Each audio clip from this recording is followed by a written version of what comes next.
Hello दोस्तों, स्वागत है आप लोग का आपके अपने YouTube चैनल रुस्तम क्लासेस में। आज हम लोग का उपहार प्रतियोगिता अंकगणित का पार्ट 4 है और पार्ट 4 में हम लोग क्या सीखने वाले हैं ये तो आप लोग को पता चल ही गया होगा थंबनेल को देख करके। लेकिन इसके पहले हम लोगों ने क्या क्या सीखा उस पर थोड़ा सा हम लोग क्या करते हैं, नज़र डालते हैं। हम लोग का जो पार्ट 1 आया था, पार्ट 1 जैसा कि आप लोग को दिख रहा होगा, पार्ट 1 में हम लोग संख्याओं का अध्ययन किए थे कि आप कौन से नंबर को कौन से संख्या के अंतर्गत रखते हैं। जैसे 2, 4, 5 है, ये कौन सी संख्या होगी। ठीक है, ये चीज़ हम बेसिक चीज़ें के बारे में हम लोग इस पार्ट में कवर किए थे। तो अगर आप यह पार्ट जो है ना अभी तक नहीं देखें तो पहले जा करके आप उसे देख लो, क्योंकि अगर बेस मजबूत होगा तो आपका चैप्टर जो है ना शानदार बनेगा आप लोगों से। ठीक है, हम लोग का पार्ट 2 जो था टेस्ट ऑफ डिविजिबिलिटी रूल। ठीक है, टेस्ट ऑफ डिविजिबिलिटी रूल यानी विभाज्यता की जांच। ठीक है, हम लोग कौन से नंबर जो है ना, कौन सा नंबर कौन सी संख्या से डिविजिबल होगा, विभाज्य होगा, उसके बारे में हम लोग पढ़े थे पार्ट 2 में। और आज हम लोग का पार्ट 4 है और इसके पहले हम लोगों ने पार्ट 3 को भी कवर किया था। पार्ट 3 में हम लोग रोमन नंबर से रिलेटेड संख्याओं का अध्ययन किए थे, यानी आप बड़ा से बड़ा संख्या को आप कितने कम समय में उसका रोमन नंबर से निकाल सकते हो, उसका अध्ययन हम लोगों ने पार्ट 3 में किया था। अगर आप ये तीनों पार्ट को अभी तक कवर नहीं किए हैं तो सबसे पहले जा करके आप ये तीनों पार्ट को देखिए। ठीक है, पार्ट 1, पार्ट 2, पार्ट 3। पार्ट 3 तक आप अच्छे से क्या कर लो, कमांड कर लो। ठीक है, उसके बाद जो हम लोग का आज का पार्ट 4 है, इसमें हम लोग एप्रोक्सीमेशन लॉस के बारे में पढ़ने वाले हैं, यानी सन्निकटन का नियम। ठीक है, सन्निकटन का नियम कि कौन सी संख्या का सन्निकटन क्या होगा, इसके बारे में हम लोग कवर करेंगे। तो चलिए इस वीडियो को हम लोग स्टार्ट करते हैं। तो चलिए दोस्तों, आज हम लोग का सन्निकटन का नियम है और सन्निकटन में देखिए पहला नियम एप्रोक्सीमेशन लॉस, जैसा कि आप लोग को दिख रहा होगा। पहला जो है दहाई का निकटतन। ठीक है, पहला क्या है, दहाई का निकटतन, यानी दहाई की संख्या के निकट कौन कौन सी संख्या होगी इसके बारे में हम लोग जानते हैं। पहला रूल आप देखिए। ठीक है, पहला रूल आप लोग को दिख रहा होगा। पहला रूल कहता है यदि दी हुई संख्या में इकाई के स्थान वाला अंक अगर 1, 2, 3 या 4 हो तो दी हुई संख्या का निकटतम 10 के उस निकटतम गुणज में किया जाता है यदि दी गई संख्या से कम हो। जैसा कि आप समझिए, सबसे पहली बात क्या है इसमें हम लोग जानते हैं। ठीक है, पहली बात क्या है, हम लोग इसमें जानते हैं कि 10 से निकटतम का मतलब क्या होता है। अगर इकाई स्थान क्या बोला गया उसमें देखिए, आप लोग बढ़िया से पढ़िए उसको। इकाई स्थान पर अगर हम लोग को अगर क्या क्या मिले, 1 मिले, ठीक है, फिर उसके बाद 2 मिले, उसके बाद 3 मिले या 4 मिले। ठीक है, तो उसको हम लोग क्या करेंगे ना, दहाई के गुणज के रूप में व्यक्त करेंगे।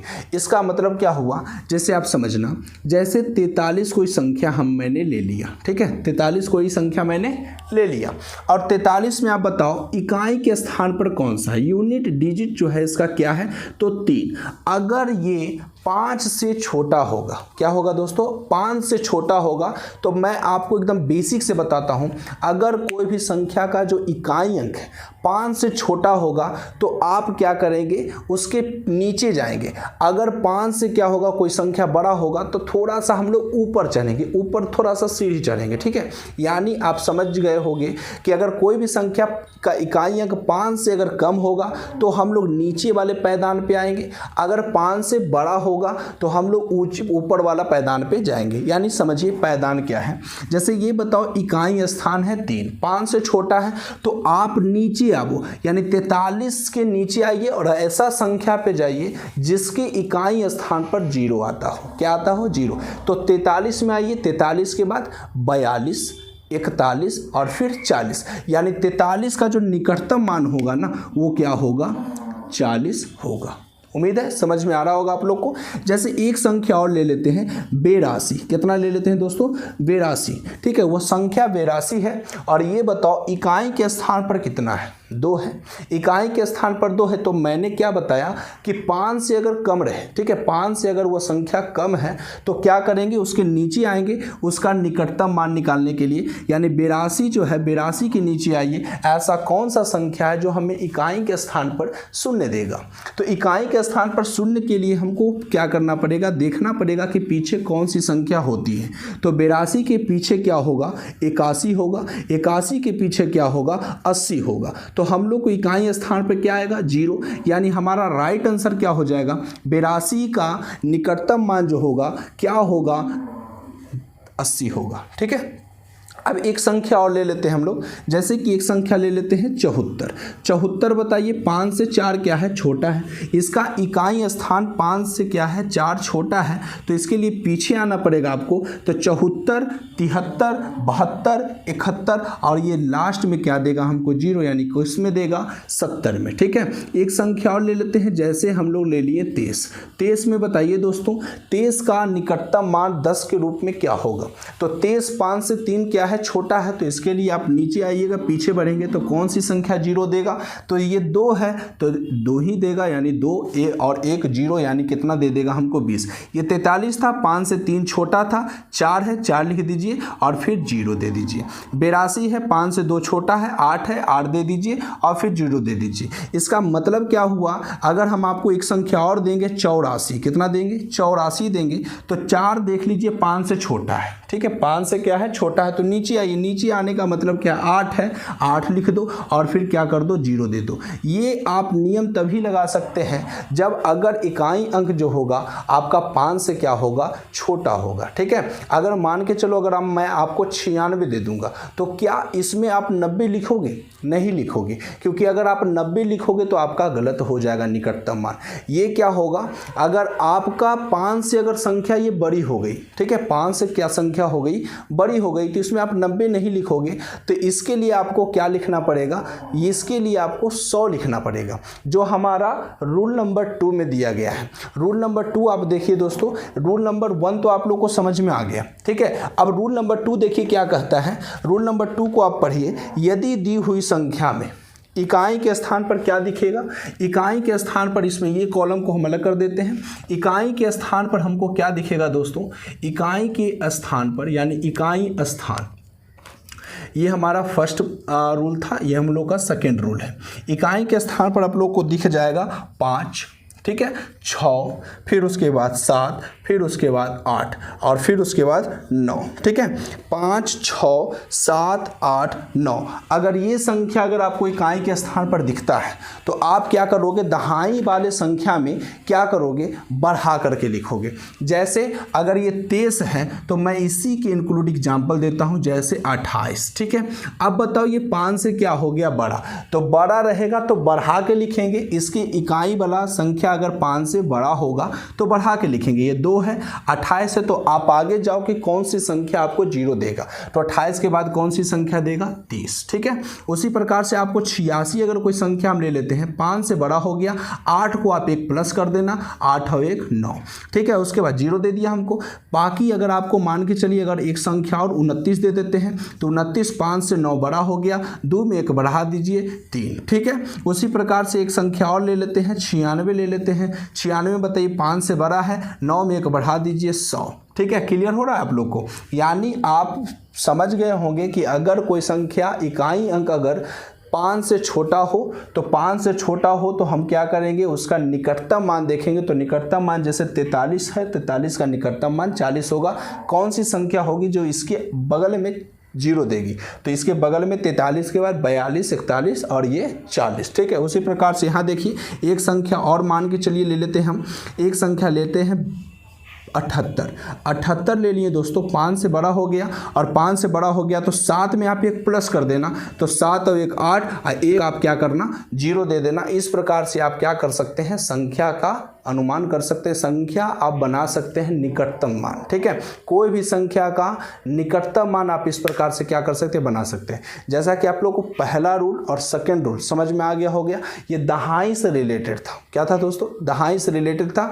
अब हम लोग जो है ना सैकड़ा से रिलेटेड संख्याओं को सीखते हैं। अब चलिए दोस्तों, अब हम लोग सैकड़े के रूप में निकटतम मान को सीखते हैं। इसमें देखिए रूल नंबर 1 क्या कह रहा है, जैसा कि आप लोग को दिख रहा होगा, आप उसको एक बार अच्छे से पढ़ो। कहता है यदि संख्या में दहाई के स्थान पर अगर 0, 1, 2, 3 या 4 हो तो दी हुई संख्या का निकटतम 100 के उस निकटतम गुणज में किया जाता है, उस संख्या से कम हो। जैसे देखिए, अब बताइए हम आपको क्या कहें कि इसमें अगर दहाई के स्थान पर, ठीक है, किसके स्थान पर, दहाई के स्थान पे, इसके पीछे हम लोगों ने इकाई का स्थान सीखा, अब हम लोग को दहाई का स्थान सीखना है। दहाई का स्थान में देखिए क्या करना है, दहाई के स्थान पर अगर ये डिजिट अगर आपको रह गया, क्या रह गया, 0, अगर रह गया 1, अगर रह गया 2, अगर रह गया 3 या 4, ठीक है, अगर दहाई के स्थान पर ये संख्या रहती है तो उसका हम लोग 100 के निकटतम रूप में किस प्रकार से हम लोग किस संख्या को लिखेंगे। जैसा कि अगर हम आपको एग्जाम्पल देते हैं, जैसे 123, इसका निकटतम मान क्या होगा, अगर बोल देंगे 444, इसका निकटतम मान क्या होगा, अगर बोल देंगे 523, इसका निकटतम मान क्या होगा, या 900, इसका निकटतम मान क्या होगा, अगर 901 बोलेंगे इसका निकटतम मान क्या होगा, या 784 बोलेंगे इसका निकटतम मान क्या होगा। इसका निकटतम मान निकालने के लिए सबसे पहले आपको देखना पड़ेगा दहाई का अंक। अगर दहाई के अंक में 0, 1, 2, 3 या 4 हो तो उसका निकटतम मान हम लोग कैसे निकालेंगे बताइए। सिर्फ इसमें हम लोग दहाई का मतलब होना चाहिए, सिर्फ दहाई से मतलब रखिए और किसी भी संख्या से नहीं। सैकड़ा वाला में सिर्फ दहाई इका। देखिए एक चीज समझना आपको, अगर 2 संख्या का बात रहे तो उसमें इकाई को देखिए, अगर 3 संख्या का बात रहे उसमें आप लोग दहाई को देखिए, अगर 4 संख्या का बात रहे, ठीक है, अगर 4 संख्या का बात हो जाए तो उसमें आप लोग सैकड़ा को देखिए। इस प्रकार से जैसे जैसे संख्या बढ़ेगी वैसे वैसे अपना डिजिट को आप लोग क्या करेंगे, बढ़ा करके चलेंगे। अब जैसे देखिए इसमें 2 है, क्या दहाई का स्थान 0, 1, 2, 3, 4 है, इसमें 2 है कि नहीं शामिल। अब बताओ 5 से अगर छोटा है दहाई का मान तो उसका सैकड़ा क्या होगा, उसके जस्ट बगल में देखिए 1 है तो 1 लिख देंगे और ये दोनों संख्या के लिए 00 का प्रयोग करेंगे, ठीक है। 5 से अगर संख्या छोटा है तो उसके बगल वाला संख्या को एज इट इज उतार लीजिएगा और उसके बाद उसके बाद संख्या जितनी रहेगी उसके लिए 0 का प्रयोग करिएगा। 5 से छोटा है 4 उतार दीजिए, उसके लिए 00। 5 से छोटा है 2 तो उसके लिए आप क्या क्या करना है, 5 से अगर छोटा है 2 तो 5 को 5 उतार दीजिए और ये दोनों संख्या के लिए 00। कितना आसान है 100 का निकटतम मान। अब बताइए 900 है, इसमें 0 है तो चलिए इसमें छोटा हो गया, यानी 0 है ना इसमें, तो इसमें तो 0 है, लेकिन आप बताओ ये सैकड़ा के ही रूप में है कि नहीं। ये टोटल जो संख्या हमारी आ रही है सब किसके रूप में आ रही है, सैकड़ा के रूप में, तो ये खुद ब खुद सैकड़ा के रूप में है, तो ये जैसे रहेगा ना वैसे ही इसका आंसर हो जाएगा। 901 है, अब बताइए 901 है तो ये 0 इसमें शामिल है, दहाई के स्थान पर अगर 0 रहेगा उसके बगल वाला डिजिट उतार दीजिएगा और जितना डिजिट रहेगा उसके लिए उतना 0 का प्रयोग करना है। 784 है। अब ये देखिए दोस्तों, ये हमारा सेकंड रूल पर काम करेगा। सेकंड रूल जैसा कि आप लोग को क्या कह रहा है, देखिए सेकंड रूल पढ़ करके देखिए, कहता है कि अगर यदि संख्या में दहाई के स्थान पर अगर आप लोग को देखिए सेकंड रूल, अगर आप लोग को दहाई के स्थान पर, ठीक है, अगर दहाई के स्थान पर यानी हमारा जो दहाई अंक होगा ये 0, 1, 2, 3, 4 है तो अब हमारा 5 होगा, 6 होगा, 7 होगा, 8 होगा और क्या होगा 9। अगर हमारा दहाई के स्थान पर 5, 6, 7, 8, 9 आ जाता है तो उसके हम लोग क्या करेंगे, सैकड़ा की संख्या निकालने के लिए हम आगे बढ़ाएंगे। जैसे देखिए अगर 5, 6, 7, 8, 9 है, दहाई के स्थान पर 8 हो गया, 5 से बड़ा होगा तो संख्या भी क्या होगा, 1 बढ़ा करके चलेंगे। इसके जो बगल में है 7 को 1 प्लस कर दीजिएगा, 7 को आप 1 क्या करिएगा, प्लस कर दीजिएगा, ठीक है। तो 7 और 1 8 हो गया और ये दोनों संख्या के लिए 00 का प्रयोग करना है। जैसा कि हम कुछ और संख्या आप लोग को दे के दिखाते हैं। जैसे अगर हमारा 552 है, इसका हम लोग क्या लिखेंगे, अगर हमारा मान के चलिए 368 है, इसका हम लोग 100 के निकटतम मान के रूप में कैसे लिखेंगे। अगर हमारा 900 मान के चलिए 958 है, ये क्या होगा, इसका निकटतम मान क्या होगा। अगर 784 है, इसका 784 डबल रिपीट हो गया तो इसको हम कर देते हैं 796, इसका सैकड़ा के रूप में क्या होगा, एक और संख्या ले लेते हैं हम लोग 400 आपका 75, 475 इसका निकटतम मान क्या होगा। अब देखिए 5 जो दहाई अंक है, सिर्फ दहाई से मतलब रखिएगा। अगर दहाई अंक 0 1 2 3 4 रहे तो बगल वाला उतारिए डबल जीरो, बगल वाला उतारिए डबल जीरो, बगल वाला उतारिए डबल जीरो। उसी प्रकार से अगर संख्या 4 से बड़ा हो गया तो हम लोग क्या करेंगे, बगल वाला को 1 प्लस कर देंगे, यानी 5 का 1 हो गया 6, और ये दोनों संख्या के लिए डबल जीरो। ये 3 है, 3 में 1 जोड़ दीजिए, 3 और 1 4 डबल जीरो। 9 है, 9 को 1 जोड़ दीजिए यानी 1000 हो जाएगा। 7 है, 7 में 1 जोड़ दीजिए 800 हो जाएगा। कितना आसान है, लेकिन सभी संख्या जो है 4 से बड़ा है, तब इस प्रकार से वो बन रहा है। आगे 475 है, 4 से बड़ा है तो 4 को हम 1 प्लस कर देंगे, ये डबल जीरो। इस प्रकार से आप लोगों को जरूर समझ में आया होगा कि सैकड़ा का हम लोग निकटतम मान किस प्रकार से होता है और दहाई का निकटतम मान किस प्रकार से होता है। ठीक है, तो हमारा फर्स्ट रूल ये था। ठीक है, और हमारा फर्स्ट रूल हमने कवर कर दिया। जब इकाई के स्थान पर 0 दिखे, 1 दिखे, 2 दिखे, 3 दिखे, 4 दिखे, तो हम लोग क्या करेंगे, उसके बगल वाले संख्या को जैसे रहेगा वैसे ही रखना है और उसके बाद वाली संख्या को 0 कर देना है। ठीक है, अगर हम लोग का सेकेंड रूल पे चलना है तो सेकेंड रूल क्या कहता है, अगर हमारा संख्या 4 से बड़ा हो, यानी 5, 6, 7, 8, 9, अगर ये संख्या दिखेगा इकाई के स्थान पर तो हम क्या करेंगे, उसके बगल वाले संख्या में 1 जोड़ देंगे और जो संख्या बचेगी उसके लिए हम 0 का प्रयोग करेंगे। और वही हमारा जो है ये सैकड़ा वाला में भी काम करेगा। सैकड़ा वाला में क्या होगा कि अगर दहाई के स्थान पर हम लोग का अगर 0, 1, 2, 3, 4 रहेगा तो बगल वाला संख्या को जैसे रहेगा वैसे ही लिखना है, बगल वाला संख्या को सेम टू सेम उतारना है और जितनी संख्या रहेगी उतना 0। बगल वाला संख्या को सेम टू सेम उतारिए, जितनी संख्या रहेगी उतना 0। ये हम लोग का रूल नंबर 1 था। रूल नंबर 2 देखिए, रूल नंबर 2 में क्या कहता है कि अगर दहाई का स्थान अगर 5, 6, 7, 8, 9, 4 से बड़ी संख्या हो जाए तो हम क्या करेंगे, सैकड़ा वाले स्थान में 1 प्लस कर देंगे और 1 प्लस करके और जितनी संख्याएं बचेगी उसके लिए हम लोग 0 का प्रयोग कर देंगे। यहाँ तक किसी को कोई दिक्कत है? कहीं दिक्कत है तो आप लोग जरूर कमेंट बॉक्स में अपना राय जरूर दीजिएगा। ठीक है, और हम लोग जो है ना अब आगे सीखते हैं कुछ नियम के बारे में, कुछ रूल के बारे में जो आप लोग को सीखना अति आवश्यक है। तो चलिए हम लोग उस रूल को पढ़ते हैं। तो चलिए दोस्तों, अब हम लोग कुछ नियम्स के बारे में पढ़ते हैं। नियम क्या है, जैसे पहला आप लोग को दिख रहा होगा संबड़क नियम। पहला क्या दिख रहा होगा आप लोग को, संबड़क नियम। संबड़क नियम जरा पढ़ के देखिए, आपको ये कौन सा क्वेश्चन रहेगा तो इस नियम का हम लोग पालन करेंगे। तो कहता है संबड़क नियम, किन्हीं 2 पूर्ण संख्याओं का गुणनफल, किन्हीं 2 पूर्ण संख्याओं का गुणनफल या योग करने पर अगर रिजल्ट हम लोग को पूर्ण ही संख्या मिलता है तो ये कौन सा नियम के अंतर्गत होगा, संबड़क नियम। संबड़क नियम यानी समझोगे आप लोग, जैसे आपका फॉर्मूला क्या है, a + b = c और एक आपका फॉर्मूला है a × b = मान लो e, कोई संख्या है। ठीक है, अब ये फॉर्मूला है किस चीज का, संबड़क नियम का। और संबड़क नियम का ये फॉर्मूला कहाँ पे यूज करोगे, जैसे ये फॉर्मूला a + b = c और a × b = ये है। जैसे इसमें हम लोग अगर कोई एग्जाम्पल लेते हैं, 2 + 3 = कितना, 5। अब बताइए 2 एक पूर्ण संख्या है। ठीक है, 2 क्या है, एक पूर्ण संख्या है और 3 भी क्या है, एक पूर्ण संख्या है और उसका जो रिजल्ट आया है वो भी एक पूर्ण संख्या है। तो यही संबड़क नियम का पालन होगा। अगर 2 + 3 = 5, अगर 2 संख्याओं को जोड़ करके अगर रिजल्ट अगर हम लोग को पूर्ण संख्या मिलता है तो यही आपको किस चीज का नियम है, संबड़क नियम का। अगर वही चीज अगर हम लोग इनटू में भी फॉलो करें, यानी 2 × 3 = 6। अब बताइए 2 भी पूर्ण संख्या, 3 भी पूर्ण संख्या, रिजल्ट भी पूर्ण संख्या। तो यही तो है कि जब 2 संख्याओं को जोड़ करके या गुना करके अगर आप लोग का रिजल्ट जो है एक होल नंबर आता है, उसी को आप क्या बोल सकते हैं, संबड़क नियम।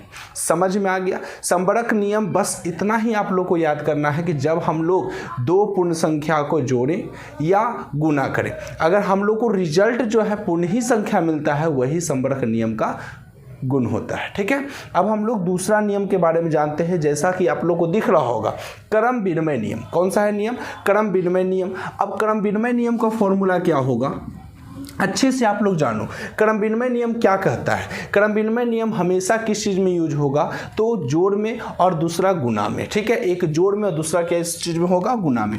जैसे देखिए a प्लस बी, ठीक है, a plus B equal to यहाँ कह दिया b प्लस ए, यही तो क्रम विनिमय नियम का फॉर्मूला है। आगे अगर जो प्लस में यूज होगा वही इंटू में भी यूज होगा, a गुना b इक्वल टू b गुना ए। अब बताइए ये किस चीज़ का फॉर्मूला हो गया आपका, किस चीज़ का, तो ये हो गया क्रम विनिमय नियम का। क्रम विनिमय नियम दो चीज़ में यूज होगा दोस्तों, एक आपका प्लस में, एक आपका गुना में। जब कह रहा है कि जब दो, ये क्रम विनिमय नियम हमेशा फॉलो होगा, एक योग वाला में एक जोड़ वाला में। अब जब किसी संख्या को पलट दीजिएगा तो रिजल्ट भी वही आएगा। जैसे अगर मान के चलिए अगर a का मान अगर हम 2 ले लेते हैं, b का मान 3 ले लेते हैं, तो इस संख्या को पलट दीजिए 3 + 2। अब बताइए 2 3 का रिजल्ट 5, 3 2 का रिजल्ट 5, दोनों का रिजल्ट सेम है। उसी प्रकार से अगर हम लोग गुना में भी करेंगे 2 तिहाई 6 और 3 दूना 6, 6 इक्वल टू 6 होगा। तो यही है किस चीज़ का नियम बाबू, क्रम विनिमय नियम, ठीक है। क्रम विनिमय नियम हमेशा किस चीज़ में फॉलो होगा, तो एक फॉलो होगा योग में और एक फॉलो होगा गुना में, ठीक है। क्रम विनिमय नियम, बस कोई भी संख्या को आप पलट दोगे क्रम विनिमय नियम का क्या होगा, वो नियम का पालन कर लेगा। तीसरा हम लोग देखिए, ये हम लोग का दूसरा था, ठीक है। ये हम लोग का पहला था, पहला संबरक नियम, दूसरा क्रम विनिमय नियम, तीसरा हम लोग आते हैं तीसरा सहचर्य नियम। कौन सा है दोस्तों, तीसरा सहचर्य नियम। तीसरा सहचर्य नियम में देखिए क्या कहता है, जैसे एक फॉर्मूला दिया गया है आपको, उसका नियम का फॉर्मूला a प्लस बी और एक प्लस सी और एक है a plus into B plus C. दोनों में अंतर क्या है, अब जो प्लस में होगा वही गुना में होगा, जैसा आपको लिखा हुआ है, हम नॉर्मली आपको बता देते हैं। एक a जो है एक बार कोष्ठ में रखा गया है, तो एक बार a को क्या कर दिया गया है, बाहर। अब बताइए जब इसको अगर आप क्वेश्चन के थ्रू बनाओगे तो क्या रिजल्ट आपका जो होगा अलग अलग आएगा कि सेम आएगा। तो चलो देख लेते हैं। ए का मान चलिए 2 रख लेते हैं, बी का मान 3 रख लेते हैं, सी का मान 4 रख लेते हैं। उसी प्रकार से एक बार हम 2 को अंदर किए, कोष्ठ के अंदर किए, क्या बोलते हैं, सहचर्य नियम का पालन बढ़िया से करिएगा आप लोग। 2 को एक बार अंदर किए तो अभी बाहर कर दीजिए, 2 + 3 को कोष्ठ में रखिए, जो बाहर है उसको अंदर कर दीजिए। अब दोनों का रिजल्ट देखिए, 2 और 3 कितना, 5 + 4, 5 और 4 हो गया, इधर हो गया 2 + 3 और 4 कितना हो गया, 7, 5 और 4 9 हो गया, 7 और 2 9 हो गया, 7 और 2 कितना हो गया दोस्तों, 9। क्या कोई रिजल्ट में 19-20 का फर्क है, नहीं है, दोनों का आंसर क्या आया, सेम आया। तो यही होगा किसका नियम, संबरक नियम। संबरक नियम में बस आपको यही याद रखना है कि एक आप कोष्ठ का बाहर करेंगे तो एक कोष्ठ का क्या करेंगे, अंदर। अगर जो संख्या कोष्ठ के अंदर में है तो उसको एक बार बाहर करके आप मल्टीप्लाई या ऐड कर दो, या आपको जो संख्या बाहर में है उसको अंदर करके मल्टीप्लाई या ऐड कर दो। ये संबरक नियम का क्या होगा, संबरक नियम नहीं, सहचर्य नियम का पालन हो जाएगा, ठीक है। एक नियम और है, कौन सा नियम है दोस्तों, बंटन नियम, ठीक है। बंटन नियम चलिए हम इधर ही बता देते हैं आप लोग को, बंटन नियम कैसे फॉलो होगा। पहला, दूसरा, तीसरा, एक चौथा। बंटन नियम का फॉलो करना है, देखिए लिखा हुआ वहाँ पे क्या लिखा हुआ है कि a × b + c। बंटन नियम जब भी कहेगा तो एक गुना में रहेगा और एक आपका किस चीज़ में रहेगा, प्लस में रहेगा। देखिए कैसे, एक आपका गुना में है जैसे a × b + c, ठीक है, ये बंटन नियम है। और इसका इक्वल टू क्या है, जैसे a को गुना कर देना है b के साथ, a को गुना करना है b के साथ, तो क्या होगा, a × b, बीच में प्लस तो प्लस देना है, a को अब किसके साथ गुना करना है, c के साथ, तो यहाँ हो जाएगा a + c, sorry a Guna c, ठीक है। अब बताइए क्या क्या, a × एक बार प्लस एक बार गुना, यानी समझ जाना बंटन नियम में प्लस भी रहेगा और गुना भी रहेगा। तो a को b से के साथ गुना करेंगे तो a × b होगा, प्लस है तो प्लस दे देंगे, a को अब c के साथ गुना करेंगे तो a × c होगा। अब तो गुना का नियम जानते हैं ना कि अगर a को गुना करेंगे तो पूरे में गुना करेंगे। अब इसमें अगर हम कोई एग्जाम्पल ले लेते हैं, मान के चलिए a का मान 2 और × b का मान 3 और c का मान 4। अब इसको सोल्व करिए इसके अकॉर्डिंग, ठीक है। तो यहाँ क्या हो जाएगा, 2 को 3 से गुना करिए, तो 2 को 3 से गुना करिए तो 2 × 3 हो गया, फिर प्लस 2 को 4 से गुना करिए, 2 को 4 से गुना करेंगे तो 2 × 4 हो जाएगा। अब इसका आंसर बताइए, 2 × 2 और 3 और 4 7, 7 दूना कितना हो गया, 14। इसका भी वही आना चाहिए, 2 × 3 = 6 और प्लस 2 × 4 = 8, 8 और 6 कितना हो जाएगा, 14। क्या दोनों का आंसर सेम है, दोनों का आंसर क्या है, सेम है। तो यही आपका किस चीज़ का काम करेगा, बंटन नियम का, जैसा आप लोग को दिख रहा है। बंटन नियम में एक प्लस में एक गुना में, बस यही याद रखना है। अगला नियम हम लोग का कौन सा है, फोर्थ के बाद हम लोग का 5 नंबर, ठीक है। 5 नंबर हम लोग का कौन सा नियम लग रहा है दोस्तों, एक है योज प्रतिलोम, ठीक है। योज प्रतिलोम आप समझना, जैसे योज प्रतिलोम आपका लिखा हुआ है ना, योज प्रतिलोम इसका कहता है कि अगर कोई संख्या आपको दे दिया जाए, अब उस संख्या में ऐसा संख्या जोड़ना है कि आपका आंसर 0 आ जाए। क्या आ जाए, 0। जैसे मान के चलिए अगर हम कोई संख्या आपको दे देते हैं 2, अब इसमें आप ऐसा संख्या जोड़ के दिखाइए कि आपका आंसर 0 आना चाहिए। तो ऐसा संख्या आप जोड़िए कि इसका आंसर 0 आना चाहिए। तो आप बताओ, अगर 2 लिए हैं तो कोई भी संख्या जोड़ोगे तो 0 नहीं आएगा। 0 तभी आएगा जब एक प्लस में है तो अगला किस चीज में होना चाहिए, माइनस में, तभी तो होगा 0। अब यहाँ देखिए 2 है प्लस है, इसको अगर 2 हम एक बार प्लस में लिए तो अगला ले लेते हैं माइनस में। अब बताइए 2 प्लस माइनस, माइनस 2 का आंसर कितना होगा, प्लस माइनस माइनस 2 है तो 2 में से 2 कट जाता है, आंसर कितना आ जाता है, 0। ये किसका पूरा का पूरा नियम पालन करेगा, तो किस चीज़ का पालन करेगा, योज्य प्रतिलोम का, ठीक है। योज्य प्रतिलोम उसे ही कहते हैं जब किसी संख्या में आप किसी संख्या से क्या किया जाए, जोड़ दिया जाए, यानी किसी भी संख्या को अगर किसी भी संख्या दे दिया जाए आप लोग को योज्य प्रतिलोम बनाने के लिए, तो उसमें एक ऐसा संख्या जोड़िए जिसका आंसर हम लोग को क्या मिल जाए, 0 मिल जाए, तो उसी को हम लोग क्या बोलेंगे, योज्य प्रतिलोम बोलेंगे। क्लियर यहाँ तक। अब यहाँ एक पॉइंट और है जिसको हम लोग बोलेंगे गुणात्मक प्रतिलोम। कौन सा प्रतिलोम, गुणात्मक। अब गुणात्मक आप लोग समझिए, लास्ट पॉइंट है आपका 6 नंबर। गुणात्मक प्रतिलोम हम लोग किसे कहेंगे, गुणात्मक प्रतिलोम कहते हैं कि आपको अगर कोई संख्या दे दी जाए उसका गुणात्मक प्रतिलोम निकालने के लिए कह दिया जाए। जैसे हम आपको दे दिए संख्या a, क्या दे दिए, a। अब a का गुणात्मक प्रतिलोम क्या होगा, तो a के नीचे कौन सी संख्या होती है, 1 तो क्या होती है, हाइट रहती है ना। तो अब बताओ इसका गुणात्मक प्रतिलोम, यानी संख्या को पलट दीजिए। अगर कोई भी संख्या को पलट देते हैं तो वो कौन सा नियम हो जाता है, गुणात्मक प्रतिलोम का नियम। तो 1 ऊपर चल जाएगा, a नीचे आ जाएगा, यही है कौन सा नियम, गुणात्मक प्रतिलोम। इस प्रकार से आपका पूरा जो है जितना भी है आपको पूरा का पूरा नियम खत्म हो चुका, इंपॉर्टेंट नियम। ये पूरा का पूरा आपको चैप्टर में काम देगा। जब हम लोग चैप्टर को सोल्व करेंगे तो यही सब नियम जो है घूर फिर करके आएगा वहाँ पे। और अगर इस नियम को अगर आप लोग पता रखते हैं तो वो पूरा का पूरा क्वेश्चन आप लोग से क्या होगा, बन जाएगा। तो देख लीजिए, सबसे पहले हम लोग कौन सा नियम सीखें, तो सबसे पहले हम लोग सीखें संबरक नियम। संबरक नियम कहता है जब 2 पूर्ण संख्या को अगर जोड़ना है या गुना करना है, समझो बढ़िया से, जब 2 पूर्ण संख्या को अगर आपको जोड़ना है या गुना करना है, अगर जोड़ करके गुना करके अगर उसका रिजल्ट जो है ना, अगर उसका रिजल्ट हम लोग को पूर्ण ही संख्या मिलता है तो उसे ही हम लोग क्या बोलते हैं, संबरक नियम। यहाँ तक क्लियर। दूसरा ये क्रम विनिमय नियम में, क्रम विनिमय नियम हमेशा यूज होगा किस चीज में, तो गुना में और दूसरा जोड़ में, ठीक है। गुना और दूसरा जोड़। अगर गुना और जोड़ यानी इसमें क्या कहता है क्रम विनिमय नियम में, अगर a प्लस बी है तो अगला b प्लस ए होगा, उसका जस्ट अपोजिट। अगला है e इंटू बी है तो उसका जस्ट अपोजिट होगा b इंटू ए। ये क्रम विनिमय नियम का फॉर्मूला है, आप नियम के अनुसार उसको समझ सकते हैं, उस नियम के अनुसार।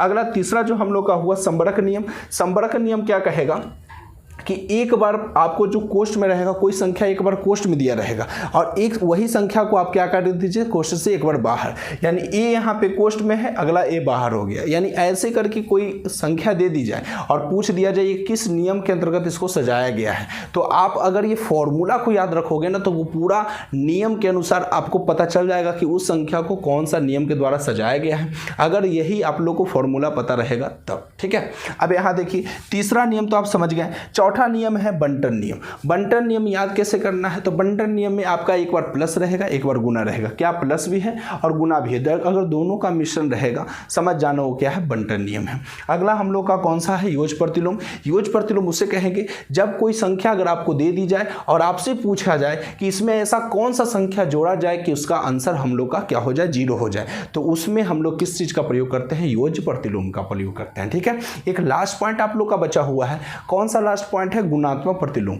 अब गुणात्मक प्रतिलोम तो आप जानते ही हैं, अगर कोई संख्या आपको दे दी जाए, उसको कह दिया पलटने पर, तो अगर मान के चलिए 4/5 है तो उसका गुणात्मक प्रतिलोम 5/4 होगा। यही तो गुणात्मक प्रतिलोम का क्या है, नियम है, ठीक है। अगर a है तो उसका 1/a, अगर 2/3 है तो उसका 3/2, ठीक है। तो अगर आप लोग को यह पूरा नियम समझ में आ गया तो पूरा का पूरा चैप्टर आप लोग को ईजी लगेगा, पूरा का पूरा चैप्टर ईजी, ठीक है। तो हम लोग जहाँ तक भी पढ़ लिए सबसे पहले आप लोग रिवीजन ज़रूर करिएगा। हमारा पार्ट 4 तक वीडियो आ चुका है, तो पार्ट 4 तक अगर वीडियो आ चुका है ना तो उस वीडियो को अच्छे से जा करके देखिए।